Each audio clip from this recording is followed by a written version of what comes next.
Another left-wing shooting at an ICE facility, plus controversy over whether Tylenol causes autism, and Jimmy Kimmel returns to the air. We'll get to all of that and much, much more. First, download that Daily Wire Plus app. Bring the entire show everywhere you go. Inside the app, tap follow under my picture, and you will get notifications the second I go live or drop a brand new episode. Step away anytime. Come back exactly where you left off. Plus, you can watch all the same clips everybody's arguing about on social media without having to suffer through, the actual social media of it. The app is where our community lives, chatting live during shows, talking to my producers, sharing ideas, debating the big questions. Because it's ours, it can't be canceled, censored, or shut down. Download that Daily Wire Plus app now in the App Store, Google Play, Roku, Samsung, and more. Well, folks, unfortunately, the spate of left-wing violence continues. While I was off for Rosh Hashanah, apparently there was a sniper who killed 2 migrants and wounded several others in a shooting at Dallas Immigration and Customs Enforcement. The shooter has now been identified. The bloodbath unfolded at the facility in the Texas city shortly after 7 a.m. Central Time on Wednesday morning, according to the UK Daily Mail. That is when the gunman targeted migrants on an unmarked transport van before killing himself. Multiple law enforcement sources said that the shooter, who opened fire from the rooftop of a building adjacent to the ICE detention center, also happened to leave some pretty obvious clues as to what his ideology was.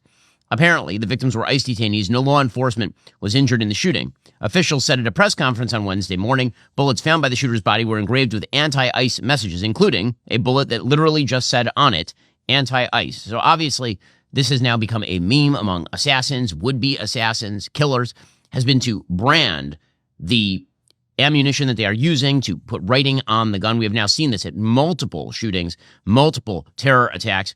The gunman apparently opened fire from an elevated position as migrants were inside the transport van. He was believed to have been found on the roof of a nearby immigration attorney's office, according to WFAA, which is a local outlet. Kash Patel, the head of the FBI, said in an ex-post, while the investigation is ongoing, the initial review of the evidence shows an ideological motive behind this attack. These despicable, politically motivated attacks against law enforcement are not a one-off.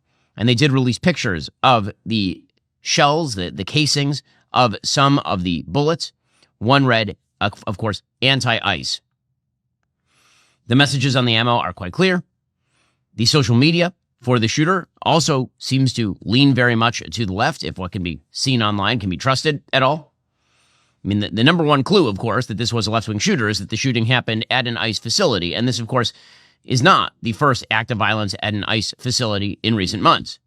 You'll recall that just a little while ago, back in August 2025, there was an ICE facility that was attacked in Yakima, Washington. You'll also remember that in July 2025, there were 10 suspects who were charged for their July 4th attack on a Texas ICE detention facility, in which, according to ICE, nearly a dozen violent assailants equipped with tactical gear and weapons attacked U.S. Immigration and Customs Enforcement's Prairieland detention facility in Alvarado, Texas, on July 4th. They shot a local law enforcement officer in the neck. The officer was expected to recover at the time. The attack occurred just days before an armed activist shot a U.S. Border Patrol office in McAllen, Texas. The FBI arrested 10 of the 11 suspects at the time. You'll recall that, in fact, there was an attack on ICE officers in Los Angeles that prompted federal intervention by the Trump administration, in which rioters surrounded and attacked a federal building. So this is nothing new, and pretending that it is something new is ridiculous. As ICE Director Todd Lyons said, the assaults on ICE agents have been up about 1,000%. I've never seen anything like this in my law enforcement career. I've never seen threats on law enforcement, specifically ICE, increase the way it is. You know, we're up over 1,000% assaults on officers right now. And really just a lot of the talk that's out there, a lot of the rhetoric is just the violence directed towards law enforcement officers just trying to do their job. And we just keep seeing an increase step by step. Texas Governor Greg Abbott went out there and said that this was, in fact, an attempted assassination on ICE officers. It's his belief that the ICE detainees were hit essentially accidentally, that the sniper was not trying to hit the detainees, was trying to fire at law enforcement. Obviously, it's a tragedy. It's horrific. I view it as an attempted assassination on our ICE officers. And as you know, this is not the first time this has happened in the state of Texas. It's not the first time it's happened across the United States. And so we have a serious problem across this country where this violence against our ICE agents, our law enforcement agents, is being incited. And it needs to stop right now. Okay, now, again, it seems pretty obvious what the motivation here was, because this is part of a spate of attacks on ICE offices and ICE officers and Border Patrol officers that has happened over recent months. J.D. Vance, the Vice President of the United States, went after Gavin Newsom, who we'll get to in a moment, the governor of California, whose rhetoric has been unhinged, as well as other Democrats over the rhetoric they've been using with regard to ICE. Here's what happens when Democrats, like Gavin Newsom did, say that these people are part of an authoritarian government. When the left-wing media lies about what they're doing, when they lie about who they're arresting, when they lie about the actual job of law enforcement, what they're doing is encouraging crazy people to go and commit violence. You don't have to agree with my immigration policies. You don't have to agree with Donald Trump's immigration policies. But if your political rhetoric encourages violence against our law enforcement, you can go straight to hell, and you have no place in the political conversation of the United States of America. And of course, unfortunately, there have been an enormous number of people who've been demonizing ICE over the course of the past year at minimum. I mean, talking about ICE as though they are Nazis. In fact, just this week, NPR host Maria Hinojosa compared ICE to the Nazis. Black and Latino unity in the city of Chicago will only grow thanks to Donald Trump and his Republican Party. So that is something that he and his Republican Party has feared, that unity of black and brown people coming together. Chicago is a city of neighborhoods, and we do not like outsiders coming to tell us how to run our city. So this is going to have, right now, the trauma, I posted actually right after that first day on the ground in Chicago, I posted about the fact that there are little Anne Franks, right? Anne Frank in Chicago, her name is Anita Franco, and she is terrified. And Senator Villa knows that because those are her constituents, little girls and boys who are afraid to come out of their homes. Well, you know, again, this sort of rhetoric is very likely to lead to violence, because when you say that Anne Frank is hiding from the Nazis who are coming for them, well, you know, that is likely to lead to some pretty bad stuff. Just last week, Representative Jasmine Crockett, you'll recall I played it on the show, compared ICE to slave patrols. When you keep saying that ICE are Nazis, that ICE are slave patrols, people might get the idea that maybe you should do violence to members of ICE. I mean, this is not like a giant jump. It's not a huge leap. Here she was on The Breakfast Club. It's hard to say that, you know, this is a dictatorship, even though we're looking at him sending troops to go in and attack Americans. Like, even though we're seeing that they are unleashing this rogue policing force that, you know, if they taught Black history, they would know about slave patrols. Because when I look at what they are doing with ICE, it looks like slave patrols. And then you've got a Supreme Court that's like, yeah, you can pick them up because of how they look or how they sound. That's crazy. That sounds like a slave patrol. Like, that is what policing was born of. Okay, policing, first of all, was not born of slave patrols. But policing has been a thing in Western civilized countries for legitimately centuries.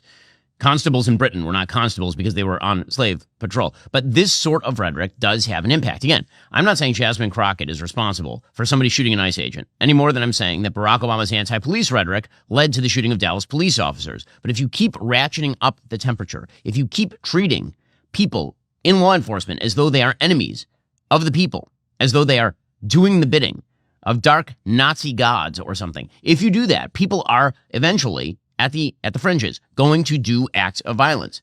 Joining me on the line is Jenny Taylor. She is the Daily Wire's immigration reporter. She has new details on what we know about the ICE shooter. Jenny, thanks so much for taking the time. Really appreciate it. Thank you for having me. So why don't you give us the background on what we know about the shooter in this case? Obviously, a lot of rumors online. What do we know? Right. So we know that the shooter's name is Joshua John. He's a 29-year-old. He's from Texas. So he's a native to Texas where the shooting occurred. Not much is known other than what he left at the scene of the shooting, which I think revealed a lot. And what FBI Director Kash Patel said revealed a really huge ideological motive here, which were these shell casings that said the words anti-ICE on them that were engraved in those shell casings. Those were left at the scene and recovered by the FBI after he shot into that ICE facility and tragically killed one of the migrant detainees that was being walked into the facility after just being arrested, and injured two others. We know this, his targets were actually ICE agents, but he just didn't have good aim, apparently. He was shooting indiscriminately into that facility, and those ICE agents were his targets. They were loading those individuals into the facility in a sally port. And he also did shoot into the building. He shot into some ICE offices that were thankfully not occupied at the time. There were bullet holes all over the building. We also know that he was employed earlier. He was unemployed at the time of the shooting, but he was employed as he was picking marijuana for a living at a time, and he was also installing solar panels. His mother also espoused some left-wing ideology online. She had posted some anti-Second Amendment posts on Facebook against Texas lawmakers, calling them out for supporting gun laws. And we know what her son did that day. And apparently he had practice with his parents' gun. Now, we also know, obviously, this is not the first attempt to attack an ICE facility. There have been a multiplicity of attempts to attack ICE facilities, ranging from California to Texas to Yakima, Washington. And at this point, have there been any more details about the shooter that have been sort of put out there? We know, obviously, that the law enforcement, including the head of the FBI, as well as the governor of Texas, have made mention of his politics. Do we know about his personal politics, aside from what exactly was on the bullets? Right. Obviously, the bullets have been the biggest piece of evidence. His brother, Noah, did speak with reporters yesterday, and he said that he didn't believe that his brother had any strong political ideology and didn't believe that he really had any strong feelings towards ICE. So that's really all we know at this point. But like you mentioned, there has just been a string of attacks by left-wing agitators against ICE, and not only against ICE right now, but against conservative voices. 2 weeks ago, we had the tragic political assassination of Charlie Kirk. Now here we are, another ICE facility attack. This is amid an uptick, 1,000% uptick in assaults on ICE agents. There have been similar attacks at ICE facilities in Texas very recently. Over the summer on July 4th, you had left-wing agitators who lured ICE agents out of a facility in Alvarado, Texas, using fireworks. They came out of the facility, and that's when these attackers started shooting at them, spraying bullets in their direction, and actually shot a local police officer in the neck. Some of those individuals actually got away for days before law enforcement was able to find them. This is just one instance in a pattern that we're seeing across the country. Like you mentioned, Yakima, Washington, Los Angeles, what we saw over the summer, where the Trump administration had to send in soldiers, not only to secure the city, not only to protect locals, but also they were there to ride along with ICE as they were continuing to make arrests across the country. So ICE is still going out there as well amid all of this. Well, that is Jenny Terr. She's the Daily Wire immigration reporter. Jenny, really appreciate the time and the insight. Thank you. Already coming up, Jimmy Kimmel comes back to the air. James Comey going to be prosecuted. President Trump on Tylenol. So much going on. It's a fire hose. First, it's often said that freedom isn't free. And it's true, of course, that freedom has to be defended. But online freedom actually requires defense as well, not by military force, of course, but by a certain technological force, encryption. Strong encryption can protect your right to privacy online and defend you from hackers. So how do you get that encryption? With ExpressVPN. Internet providers track and sell your data. Hackers prey on public Wi-Fi. Governments monitor your every move online. But with ExpressVPN, their powerful encryption reroutes 100% of your online activity through secure servers, making your data invisible to prying eyes. Obviously, I'm traveling a lot lately, and that means that I'm on public Wi-Fi. Well, when I'm on public Wi-Fi, that means that my data is susceptible to people who want it. I don't want them to have it, so I use ExpressVPN. If you want to join me in defending your online freedom, get ExpressVPN. You can use my special link to get 4 extra months of ExpressVPN at expressvpn.com/Ben. That's expressvpn.com/Ben. Again, it's the best technology on the market for this stuff. They invited the world's top auditors, PwC and KPMG, to verify their revolutionary trusted server technology. It's the only system that physically cannot store your data because it runs entirely on volatile memory. While other companies profit from invading your privacy, ExpressVPN goes the extra mile to protect it. Protect your online privacy the same way that I do. Go check them out right now. Get 4 extra months for free at expressvpn.com/Ben. expressvpn.com/Ben. Again, that's expressvpn.com/Ben. Also, when was the last time you bragged about your wireless company? Like, did you know that my wireless company gave away 1,000 American flags to deserving vets and forgave $10 million in veteran debt? Did you know my wireless company raised almost $500,000 to prevent veteran suicide? When your wireless company is Pure Talk, there's a whole lot to brag about. You can even brag about the coverage you get with Pure Talk, a 5G network that is insanely fast, dependable, and secure. And you can brag about how much money you save with Pure Talk. Unlimited talk, text, 15 gigs of high-speed data is just $35 a month with mobile hotspot. Pure Talk's great.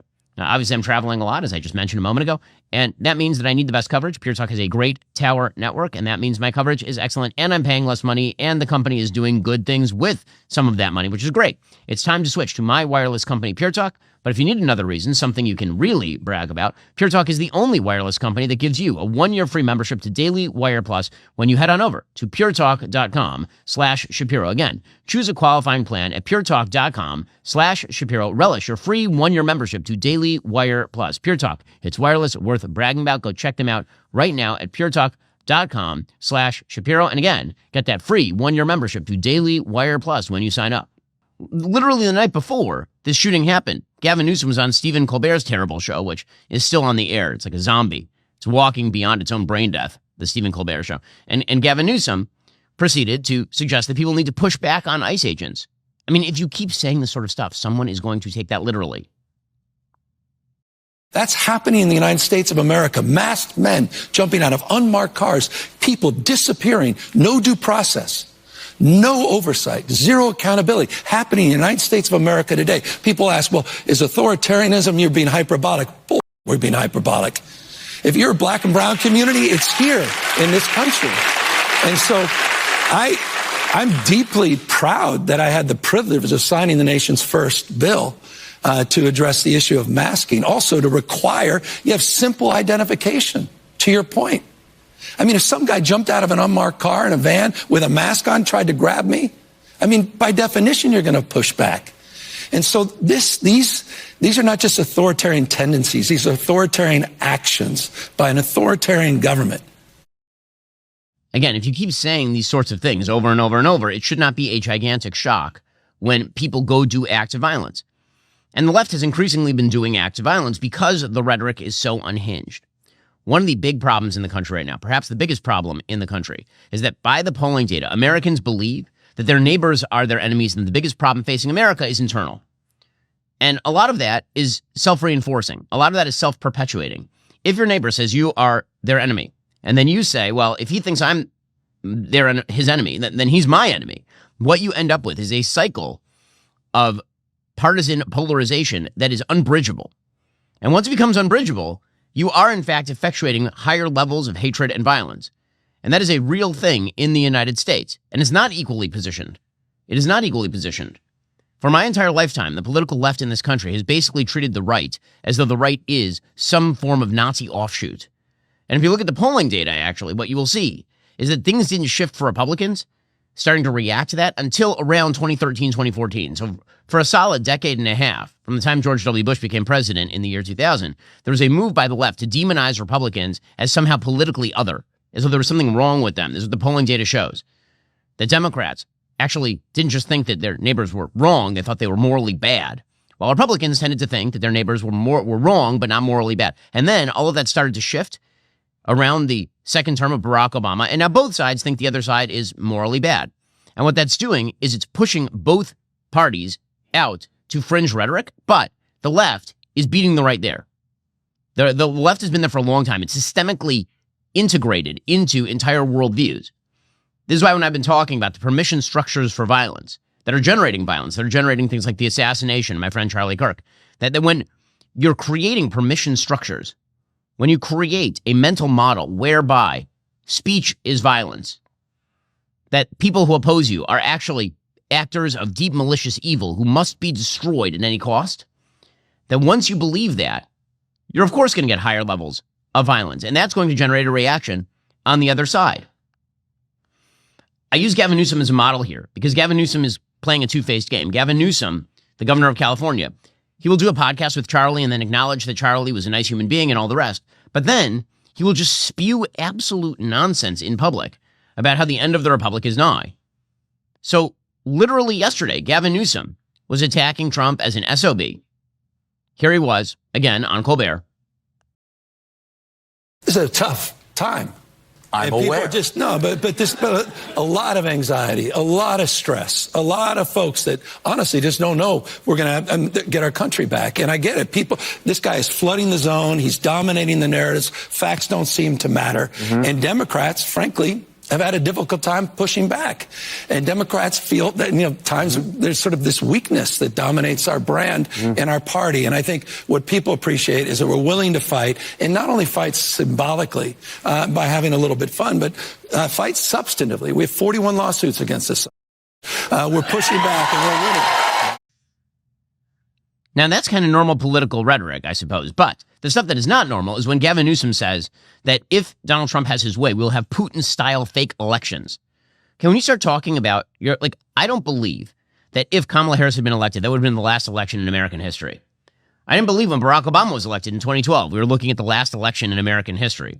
If you believe that your political opponents will literally end elections in the United States, what are you supposed to do? Especially if you're already somewhat unhinged. You might start to believe that it's time to do some violence. Well, here's Gavin Newsom saying a thing he clearly doesn't believe. He's running for president in 2028. He's clearly getting geared up specifically for that thing. He does not believe there won't be an election in 2028. If he did, then presumably he'd be battening down the hatches for a state versus federal government war along those lines. But he's not doing any of that stuff. It's all nonsense. It's for the people in the cheap seats. But some of those people in the cheap seats, turns out, have guns and want to do bad things. Well, here's Gavin Newsom. I wanted to ask you about Prop 50, but before I do that, you raise a bigger question about who will win in the midterms, to the idea that perhaps we won't have free and fair and open elections we'll have in 2026. A Putin-type election. How would you? Okay, a Putin-type election? And then he says maybe there won't be elections at all in 2028. We got crushed in this last election. And now we're in a position where we are struggling to communicate. We're struggling to win back now the majority in the House of Representatives. And that's a big part of what I'm doing, not just today in terms of the work out here, raising money, but also raising awareness around how Donald Trump is trying to rig the midterm elections and how I fear that we will not have an election in 2028. I really mean that. And the core of my soul, unless we wake up to the code red, what's happening in this country, and we wake up soberly to how serious this moment is. Okay, there's only one problem. He doesn't believe that. He simply does not believe that. And yet he continues to promote that. And that's a problem. It's a problem. Whenever you have one side in a country say that if the other side wins an election, the country is legitimately over. It's the end of the country. And then the other side responds with the same thing. Then you basically have a cold civil war. And that is not something that we want here in the United States. And that cold civil war will have violent spillover. It will have people who go and shoot up ICE facilities and murder political commentators and try to assassinate presidential candidates. That will be a thing that happens. And again, because Donald Trump has been the great bugaboo in the minds of the left for the last decade, minimum, the violence on the left is increasing at a faster pace than it is on the right. But once you enter this cycle, to pretend that it's not going to turn into a cycle is a little bit silly. It likely will. It'd be kind of shocking if it doesn't. And by the way, everyone believes this apparently in the country. This is maybe the only place where Americans agree is that things are falling apart. According to a brand new Quinnipiac University poll, in the wake of the assassination of conservative activist Charlie Kirk, 79% of voters say the United States is in political crisis. Only 18% say it is not. Democrats 93-6 believe that because Donald Trump is president. Independents 84-14 believe that. Republicans believe it 60-35. And the reason Republicans believe that is because they are looking around and seeing political activists who are conservative being shot to death on college campuses. They're looking at attacks on ICE facilities. They're looking at riots in Los Angeles. They are looking at entire permission structures created by the left. Nearly 6 in 10 voters, 58%, think it will not be possible to lower the temperature on political rhetoric and speech in the United States. Only 34% think it's possible. A majority of voters, 54%, think political violence in the United States will worsen over the next few years. Only 27% think it will remain about the same. Only 14% think that it's going to ease. 53-41, voters believe that the system of democracy is not working.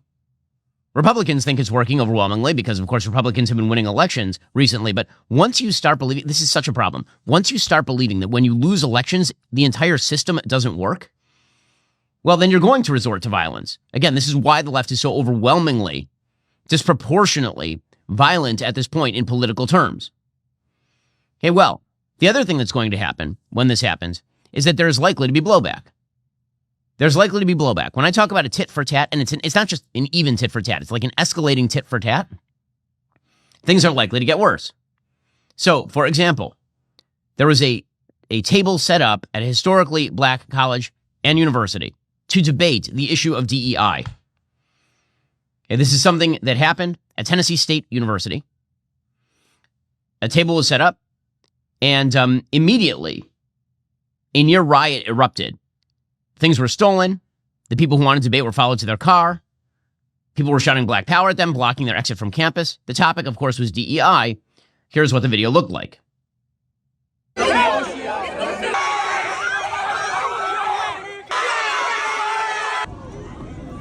You see people being harassed. Yeah, they threw a drink up top.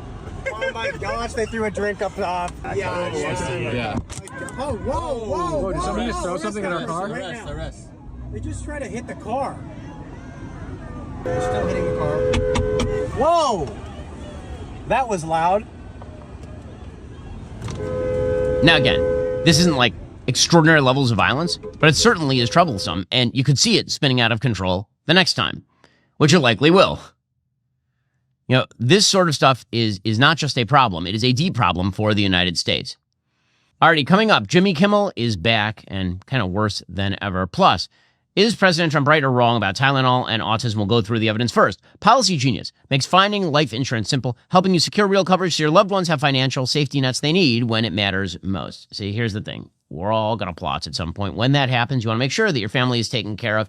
Life insurance is really important, and Policy Genius is the best way to shop for it. With Policy Genius, you can find life insurance policies starting at just $276 a year for $1 million in coverage. It's an easy way to protect the people you love and feel great about the future. Policy Genius is the country's leading online insurance marketplace. It helps you compare quotes from America's top insurers in just a few clicks to find your lowest price. Their team of licensed agents walks you through the entire process step by step, handling paperwork, advocating for you, while clearly laying out all your options, coverage amounts, prices, terms, with no guesswork. With thousands of 5-star reviews on Google and Trustpilot, Policy Genius has earned customers' trust by helping them find the best policy fit for their needs. Don't wait for a crisis to realize you're unprotected. Head on over to policygenius.com/Shapiro and compare top-rated life insurance policies to get your lowest quote. Make a smart move in under 10 minutes. That's policygenius.com/Shapiro. Also, I love movies about real heroes who have the courage to stand up against evil to protect people. We need a lot more of those stories, and that's why the incredible story told in Bow Artist at War caught my attention. The film opens this week, September 26th. You can visit bowmovie.com and see the trailers. Bow, Artist at War, tells the remarkable true story of Joseph Bow. He's a gifted artist and forger who risked his life to save others during the Holocaust. And there, he not only found the strength to survive, but unexpected love with Rebecca. It's a gripping story of survival, love, and courage. The movie stayed with me. It's not just another Holocaust story. It's a film about how art and love can save lives, literally and spiritually. Joseph Bow was a prisoner in a Nazi concentration camp, forging documents to help others escape. He was also a poet, an animator, and a romantic. His story, his love, and his resilience, like something out of fiction, but it's real. If you loved Schindler's List or Jojo Rabbit, films that don't just show what was lost, but what people were fighting for, you need to see Bow. Bow, Artist at War, opens only in theaters for a limited run beginning September 26th. Head on over to bowmovie.com to watch the trailer, read about Joseph's real-life journey, and find showtimes near you. Again, that's baumovie.com. And so the response has been an attempt to preemptively stop the other side. So that started really with the Biden administration. So it has now been made clear that Google censored political speech under pressure from the Biden administration. They've now pledged to reinstate thousands of banned YouTube accounts. In a letter to the House Judiciary Committee, according to Yahoo News, the company stated the administration had pressured it to remove content, despite that content not having violated YouTube's policies. That disclosure followed years of investigation led by Chairman Jim Jordan. The committee subpoenaed Google earlier this year as part of its inquiry into big tech censorship practices. According to that letter, Google will now allow creators banned for political speech on COVID-19, elections, and related issues an opportunity to return to the platform, and the company emphasized, quote, public debate should never come at the expense of relying on authorities. Google said it will not rely on third-party fact-checkers, quote, we will never use third-party fact-checkers. Instead, the company commits to transparency in its own enforcement policies. Well, again, what that has led to, the fact that the Biden administration did that sort of stuff, that they pressured big tech into shutting down informational dissemination, is it's led to a feeling on the right, okay, well, if it's good for the goose, it's good for the gander. that if the left used the auspices of government power to push forward its own propagandistic beliefs, well, then we should do the same. And this was the question with regard to Jimmy Kimmel. So Jimmy Kimmel has now returned to the air. I'm going to point out here that Jimmy Kimmel's a schmuck. I thought Jimmy Kimmel's a schmuck for 10 odd years. Go back. I have many monologues on this show about the silliness and foolishness and wrongheadedness of Jimmy Kimmel. With that said, the FCC should not be pressuring, because of political content, various outlets to stop the dissemination of speech. That is not a good thing. So Jimmy Kimmel was suspended after a couple of major affiliate networks, Nexstar and Sinclair, decided they didn't want to air his show anymore. And it was totally unclear at the time whether they were doing that because they were offended that Jimmy Kimmel had attacked MAGA and suggested that MAGA was responsible for Charlie Kirk, or whether because they were pressured by the FCC. I said, listen, if it was about the ratings, if it was about them being upset and the viewers, totally good. Get rid of Jimmy Kimmel, no problem. If it was because of the FCC, that is a different sort of thing.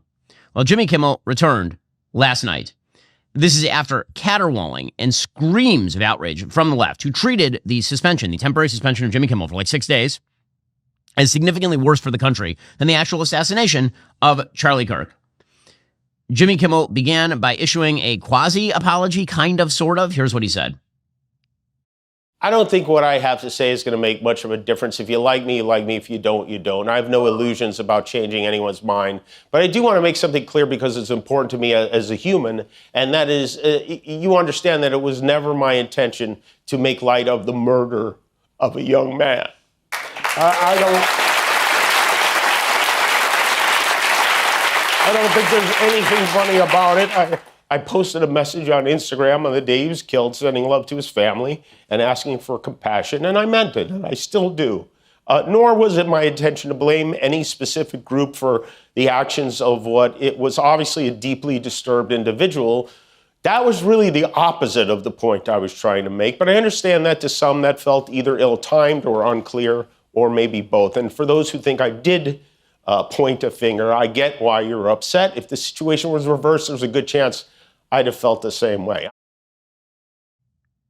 Okay, so it's sort of a quasi-apology. So you get half credit for the quasi-apology. I mean, the reason people thought that he was blaming MAGA is because he fairly clearly blamed MAGA in the actual segment.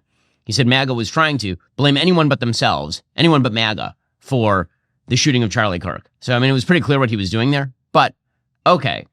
And then he proceeded to praise Erica Kirk. Here was Jimmy Kimmel last night. A moment over the weekend, a very beautiful moment. I don't know if you saw this on Sunday. Erica Kirk forgave the man who shot her husband. She forgave him. That is an example we should follow. If you believe in the teachings of Jesus, as I do, there it was. That's it. A selfless act of grace, forgiveness from a grieving widow. It touched me deeply. And I hope it touches many. And if there's anything we should take from this tragedy to carry forward, I hope it can be that. Okay, well, again, credit for giving credit to Erica Kirk, who, again, gave one of the great speeches I've ever seen, given the circumstances surrounding it. Kimmel then went on to thank pretty much everybody on the right who wasn't a fan of the FCC going after political speech. Here's what he had to say. Maybe most of all, I want to thank the people who don't support my show and what I believe, but support my right to share those beliefs anyway. People who I never would have imagined, like Ben Shapiro, Clay Travis, Candace Owens, Mitch McConnell, Rand Paul, even my old pal Ted Cruz. Okay, so, I mean, not you're welcome, really? I mean, like, again, I'm still unclear as to whether he was suspended in the first place because of the FCC or because it turns out that affiliates were justly outraged. I'm not a fan of the FCC intervening. I am a fan of affiliates getting mad when they don't like exactly what they are seeing, and then there being some results. The big problem here, of course, has been the perception, and this is a problem. If you're worried about the partisan breakdown of the United States or the feeling democracy isn't working, if you start believing, as the right has believed for a long time, if you believe that all the auspices of government are arrayed against you for political reasons and that the law is being skewed in order to achieve political results, you are not going to trust the system. This is why I was upset with the FCC. This is why I didn't think that Brendan Carr's commentary was useful here. Because if the affiliates just made the call, everybody's celebrating Jimmy Kimmel going away today. And he's probably still off the air. But instead, Jimmy Kimmel is back specifically because of the muddying of the waters with regard to the system. President Trump put out a statement, quote, "I can't believe ABC fake news gave Jimmy Kimmel his job back. The White House was told by ABC that his show was canceled. Something happened between then and now because his audience is gone and his talent was never there. Why would they want someone back who does so poorly, who's not funny, who puts the network in jeopardy by playing 99% positive Democrat garbage? He's yet another arm of the DNC, and to the best of my knowledge, that would be a major illegal campaign contribution. I think we're going to test ABC out on this. Let's see how they do. Last time I went after them, they gave me $16 million. This one sounds even more lucrative. A true bunch of losers. Let Jimmy Kimmel rot in his bad ratings." Now, again, I agree with the sentiment that he thinks Jimmy Kimmel stinks. I've been saying Jimmy Kimmel stinks longer than Donald Trump thinks that Jimmy Kimmel stinks. Like, literally, the entire time Jimmy Kimmel's been on the air. But when you grant the patina of legitimacy to the argument that there is a government shutdown of speech going on, that is a mistake. You see the Vice President J.D. Vance actually trying to back away from that. He says that Trump's FCC commissioner quasi-threatening Jimmy Kimmel, that was actually a joke. What people will say is, well, didn't the FCC commissioner put a tweet out that said something bad? Well, compare that, the FCC commissioner making a joke on social media. What is the government action that the Trump administration has engaged in to kick Jimmy Kimmel or anybody else off the air? Zero.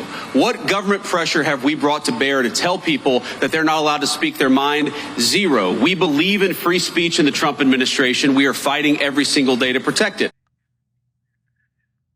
Okay, so if it was a joke, it was not a particularly good one, since the FCC commissioner then went on a bunch of other shows and said that he was interested in using the public interest provision of FCC law to go after things like The View. Okay, I understand. I understand the impulse. I do. I get it. The Democrats did a lot of this stuff when they were in office, and the idea is also not just the Democrats did this stuff, and so we will do a mutually assured destruction thing where they do X and we also do X, so everyone will stop doing X.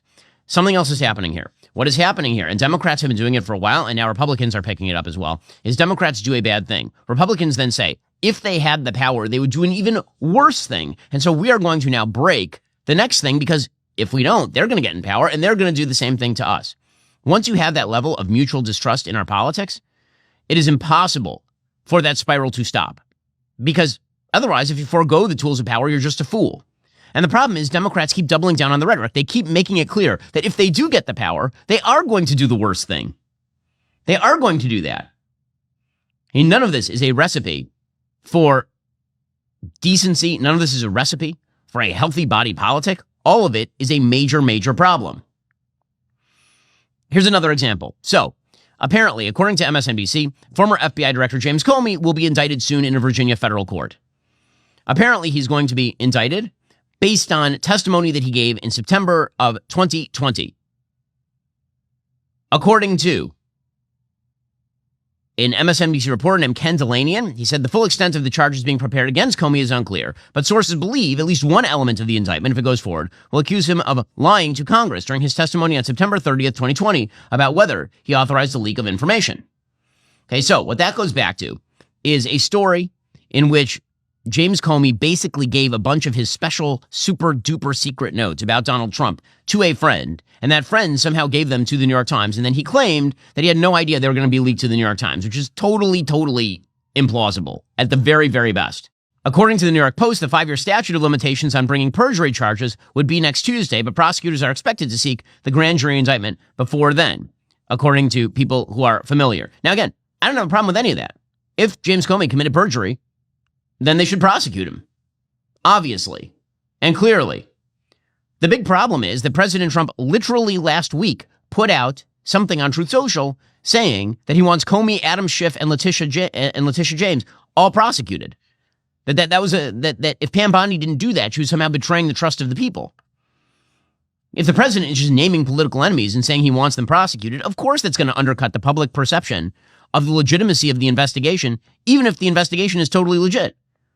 That is a major problem, right? And yes, it's true. Donald Trump was targeted politically. Yes, that's true. And it was wrong. And we shouldn't be using the DOJ in that way. And the levels of mistrust in our politics are so unbelievably high right now that it's justifying activity that is only going to lead to the next deeper layer of mistrust on a systemic level.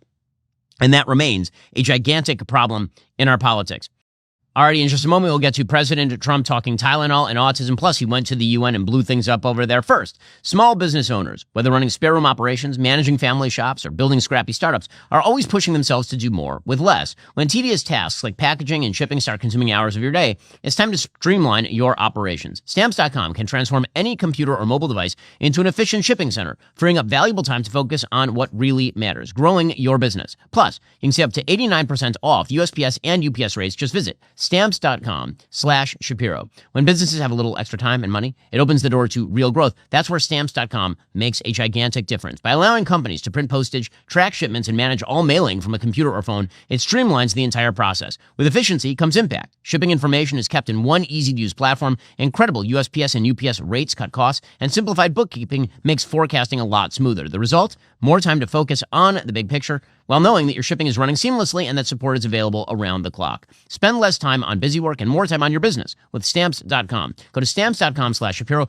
for a 1-month free trial plus free postage and digital scale. That's Stamps.com/Shapiro. Also, every tape you own right now, the stuff that's in your basement or your attic, it is dying. That's not dramatic. It's just science. VHS tapes last only 10 to 20 years. That box in your attic, mold, heat, moisture, it's all eating away your family history, the weddings, the first steps, the birthdays, all of it. Legacy Box lets you stop the decay today. You send them your tapes, film reels, and photos. They digitize it all by hand in the U.S., and then they send back digital files you can keep forever. It's really, really simple. We've used Legacy Box at our house. We used it for my parents. My parents were able to send in like old film reels, and suddenly I was seeing my grandparents again for the first time in ages, like when they were young. When you see those moments again, your parents, your childhood birthdays, it's like you've reclaimed a part of your past. It's about more than nostalgia. It's about protecting something irreplaceable before it's gone forever.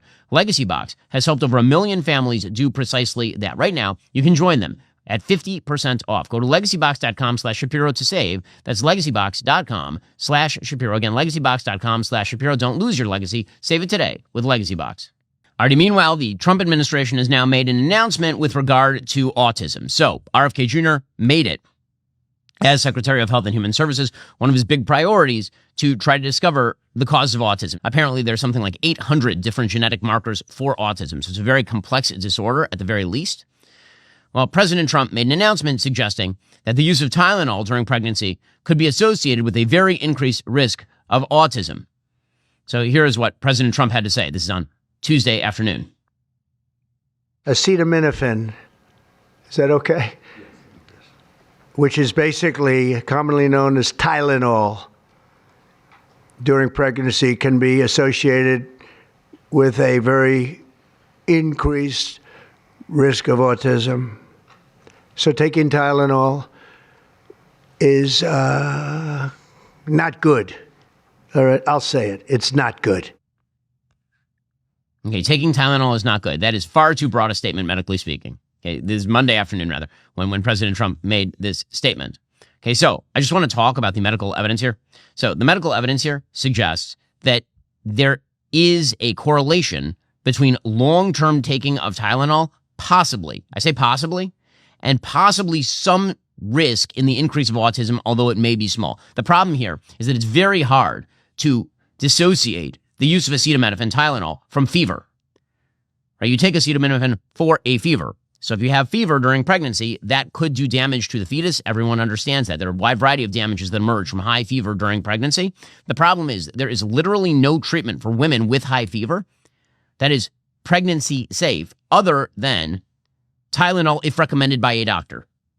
This is why women who are pregnant don't use Advil, for example, to bring down their fever. It's a risk to the fetus. So the problem becomes, if you tell everybody you're not allowed to use Tylenol when you have a fever, you end up actually spiking a fever, and that fever does damage to the baby. So the question becomes, and this is why you ought to ask your doctor, when is a low-grade fever not dangerous to the baby?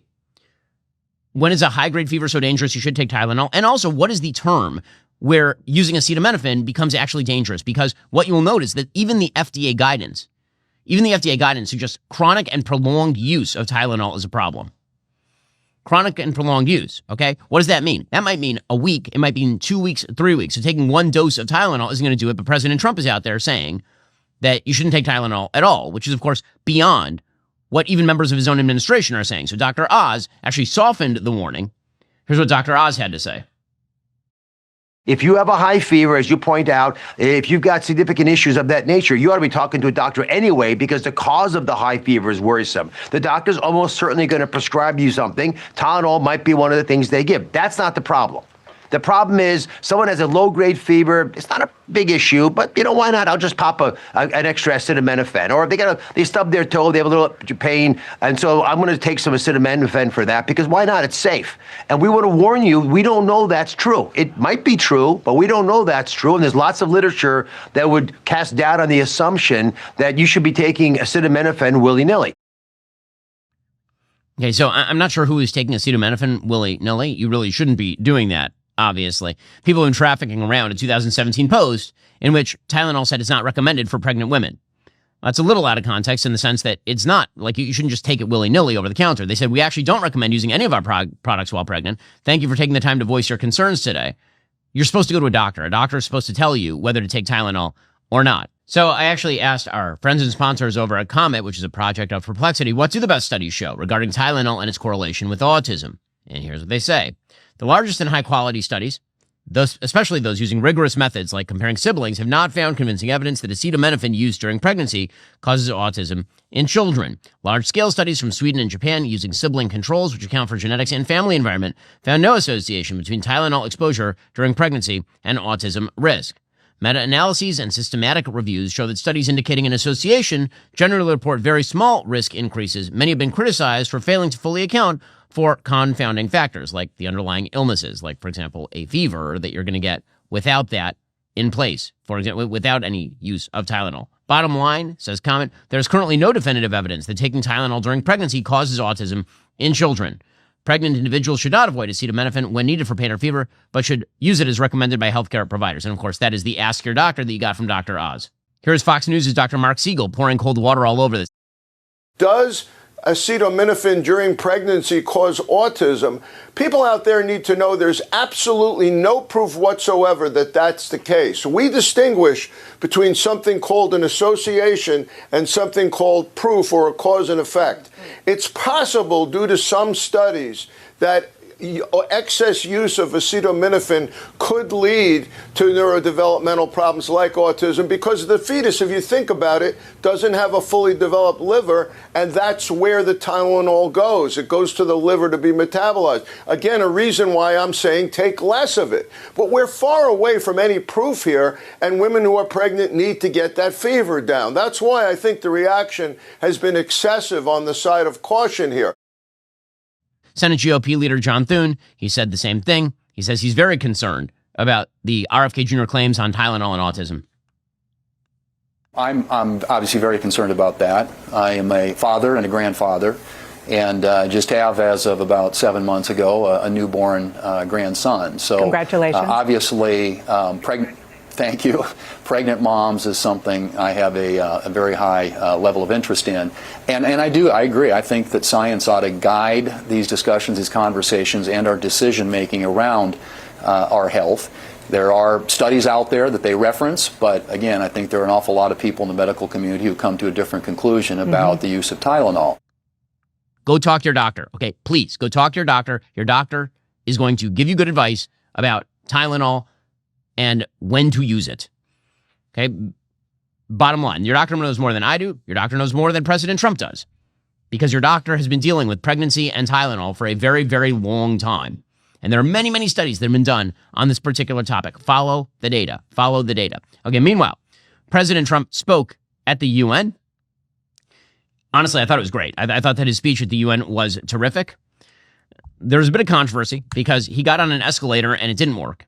And then apparently his teleprompter froze up while he was speaking on Tuesday. Here he was at the escalator, going up the escalator. Apparently, people are now claiming a member of his own staff accidentally hit the stop button on the escalator. President Trump is trying to initiate an investigation into what happened here, whether this was an attempt to sort of humiliate him and make him look bad. Do you still believe in the UN? What's your message to countries recognizing Palestine? He gets on the elevator and the elevator just kind of stops. President Trump, why did you cancel the meeting with Chuck Schumer? Okay, well, he says he's going to initiate an investigation into that. He also was speaking at the UN, his teleprompter just stopped working. And it's a little weird when all of this is happening at once. I certainly understand the suspicion from President Trump, who isn't exactly welcome at the United Nations, the most Isley of international politics, a wretched hive of scum and villainy. And I don't mind making this speech without a teleprompter, because the teleprompter is not working. I feel very happy to be up here with you, nevertheless, and that way you speak more from the heart. I can only say that whoever's operating this teleprompter is in big trouble. By the way, the right approach there from President Trump. Now, I will say his speech at the UN was great, because the UN is terrible. We should defund it. We should get rid of it. We should blow up the building, salt the earth, and then build a Trump Tower on it. Honestly, the UN is one of the worst inventions that humanity has had to offer. It was a terrible idea when it was the League of Nations. It was a terrible idea when it was the United Nations. It is a joke. It is ridiculous that we pretend that countries like Zimbabwe and Iran ought to have a say in how global policy is made. It's silly. The UN Security Council is a complete useless bag of nonsense, given the fact that you have China and Russia on there, both of whom are going to veto anything useful. It's truly a silly place. And here's President Trump ripping into the UN at the UN. Now, I wish you'd go all the way and just defund the damn thing. It's too bad that I had to do these things instead of the United Nations doing them. And sadly, in all cases, the United Nations did not even try to help in any of them. I ended 7 wars, dealt with the leaders of each and every one of these countries, and never even received a phone call from the United Nations offering to help in finalizing the deal. And President Trump also said the UN has never lived up to its potential. That, of course, is true. Well, it's a fantastic role in peacekeeping. It should be great. I mean, we shouldn't have any wars if the UN's really doing its job. I know they were involved originally with Russia, Ukraine, and that didn't get done because that was the time to stop it. But no, I always say about the UN, fantastic potential, but it's all about the people. You know, you can have a wonderful concept, but if you don't have the people, the UN has never lived up to its potential. But I'm the example of it. We do all these wars, and we weren't helped by the UN. We weren't hurt by them, but we weren't helped. They didn't do anything. And they're supposed to be solving these problems. Okay. Meanwhile, he suggested quite properly that the UN has been funding an assault on Western countries and their borders. That, of course, is true as well.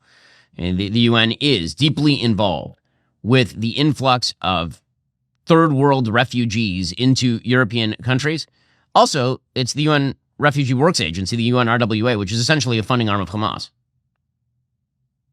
Not only is the UN not solving the problems it should, too often, it's actually creating new problems for us to solve. The best example is the number one political issue of our time, the crisis of uncontrolled migration. It's uncontrolled. Your countries are being ruined. The United Nations is funding an assault on Western countries and their borders.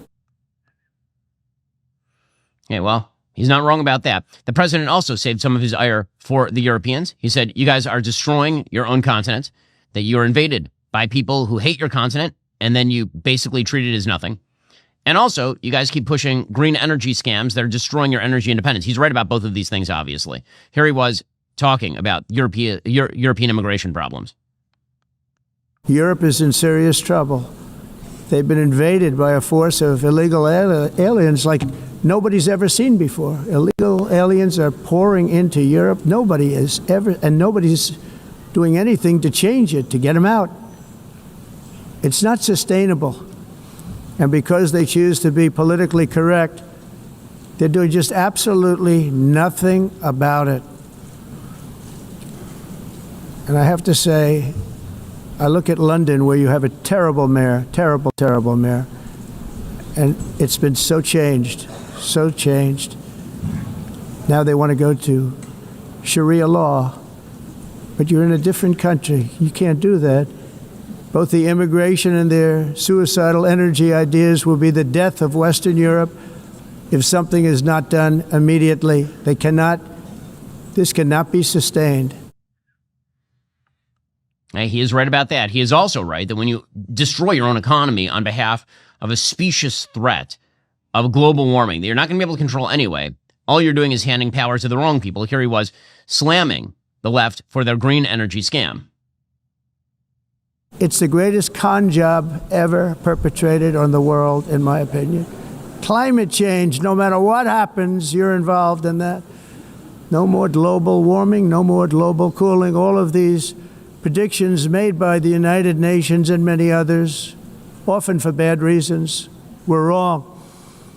They were made by stupid people that have cost their countries fortunes and given those same countries no chance for success. If you don't get away from this green scam, your country is going to fail. This is the kind of stuff I love from President Trump. I mean, President Trump is the best foreign policy president of my lifetime, bar none. That is absolutely clear. By the way, he is also now making comments with regard to Ukraine that I think are totally well-founded. He's saying, listen, if Russia won't come to the table, then we're going to fund Ukraine sufficient, not only so they can defend themselves, but they can take back territory. Apparently, there have been some intelligence reports suggesting that Russia is not only weak economically, but militarily, they're rather hollow at this point. Here is President Trump saying that the Russian economy is falling apart and Ukraine is actually doing a great job defending itself. Well, the biggest progress is that the Russian economy is terrible right now. It's, as you know, it's crashing. And that, frankly, Ukraine is doing a very good job of stopping this very large army. It's pretty amazing. You know, this is a war that should have ended in 3 days, 4 days. People said it was going to be very quick, and you got to hand it to the Ukrainian soldiers and everybody involved. It's still going on, and that's not a good thing for Russia. This was supposed to be quick. President Trump also added that NATO countries, there have been a bunch of NATO countries, Poland, there are even talk of drones in Denmark, that they're in Estonia, that NATO countries are seeing Russian aircraft invade their space. President Trump said, listen, if NATO airspace is invaded by Russian aircraft, they should be shot down. Do you think that NATO countries should shoot down Russian aircraft if they enter their airspace? Yes, I do. Good for President Trump. Seriously, good for President Trump. Again, President Trump had heterodox ideas about Ukraine and Russia entering office, and that's fine. And he tried a bunch of things, and that's fine too. If you come to the right conclusion, you end up in the right place. That's the thing that matters more than anything. I've said before, President Trump is heterodox but responsive to political incentives and to realities on the ground. That's what's happened with Russia, Ukraine. Joining me on the line is Mary Margaret Olahan, Daily Wire White House correspondent. She's had a lot going on over the course of the last week or so. Wanted to check in with her. Mary Margaret, thanks so much for the time. Really appreciate it. Thanks so much for having me, Ben. So obviously this week you broke an enormous story about the identity of the attempted Kavanaugh shooter. Obviously, we have now seen a spate in trans-identified or trans-adjacent crime, and it turns out that the Kavanaugh story may be one of those stories. Exactly, Ben. We broke this story that the man who attempted to kill Supreme Court Justice Brett Kavanaugh, who was arrested in Kavanaugh's neighborhood right outside his house, thankfully because federal authorities were stationed there to protect him, that man now we know identifies as transgender. And we know this because we reported last Friday that his defense attorneys are calling him Sophie and referring to him as she, her. That came out recently. We had a little bit of a hint a few years ago that this attempted killer might identify in this manner. We saw that online he was referring to himself as a woman in some of these gamer forums, but we didn't have concrete proof until we got these filings from the defense attorney and we learned it for the first time. Now, the Department of Justice is seeking 30 years for this man who did attempt to kill a Supreme Court justice. We know he was deeply mentally ill. He said so himself. And thankfully, he didn't kill Kavanaugh because his sister called him and intervened, and he ultimately turned himself in to authorities. But he did travel from California to Maryland, got off at Dulles International Airport, which many of us know very well, and drove in a cab with all kinds of tools intended to sneak into Kavanaugh's house, to restrain him, to kill him, and potentially kill his family as well. So this story, I mean, we followed it so closely, Ben. I know Daily Wire has cared so much about all of these proceedings, from the overturn of Roe, the protesting outside the homes of the justices, and now 3 years later to find this out in the midst of this absolute epidemic of leftist violence and specifically transgender violence is just incredibly scary and concerning. And I know it's something that I've been asking the president about a lot. I've been asking Caroline Levitt about it. I know that you have been vocal and Matt Walsh has been vocal, and it's really something on all of our minds right now. Yeah, obviously the permission structures for violence that the left has been creating are bearing some pretty hideous fruit, and the willingness to overlook people who are severely mentally ill and pretend that actually it's just society's fault, that's having some pretty severe consequences. Mary Margaret, you also attended the memorial for Charlie Kirk. You actually flew on Air Force One to that memorial for Charlie. What was that experience like?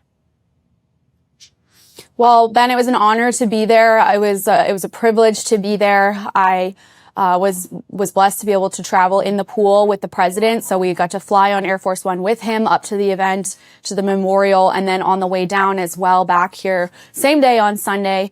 The memorial itself is incredibly moving. I was down there on the floor and, you know, just walking in, we came in the back, as kind of the president and some of the speakers did.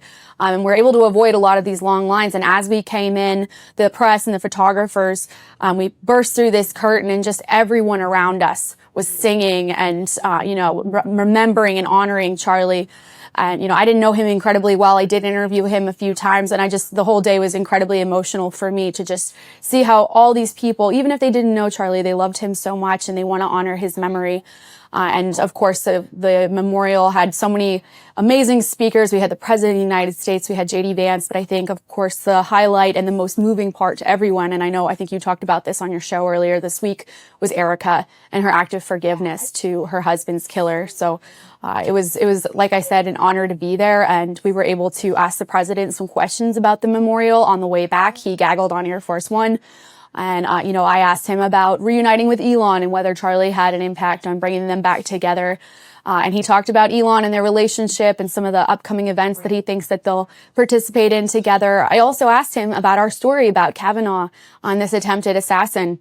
And he said that he does believe that transgender violence should be looked into, but he was cautious in saying that we can't say anything definitive on it yet, which I think is, smart on the part of the president. He doesn't want to jump the gun. He wants to make sure that he has all the facts before he jumps to any conclusions.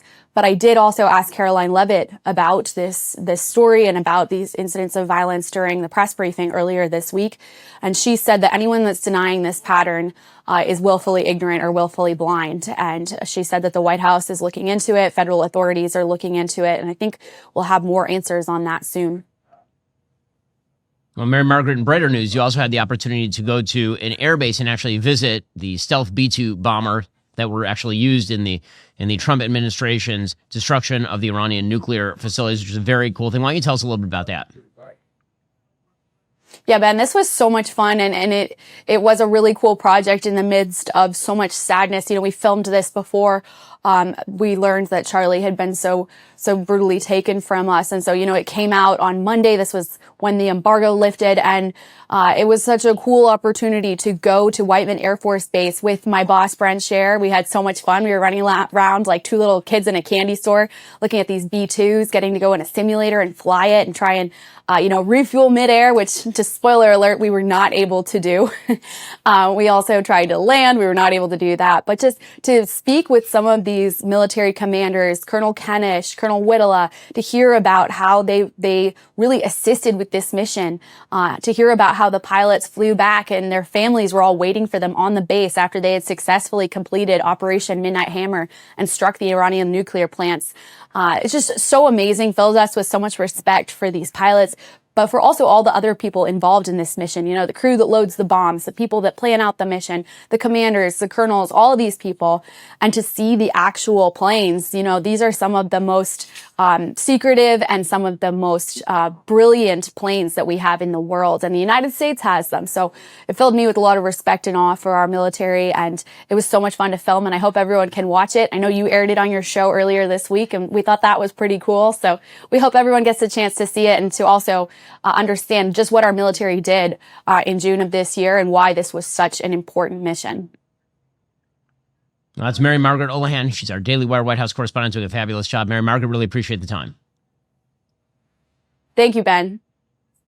Alrighty, folks, the show continues for our members right now. We'll be jumping into the mailbag, taking some of your questions. Remember, in order to watch, you have to be a member. If you're not a member, become a member. Use code Shapiro at checkout for 2 months free on all annual plans. Click the link in the description and join us.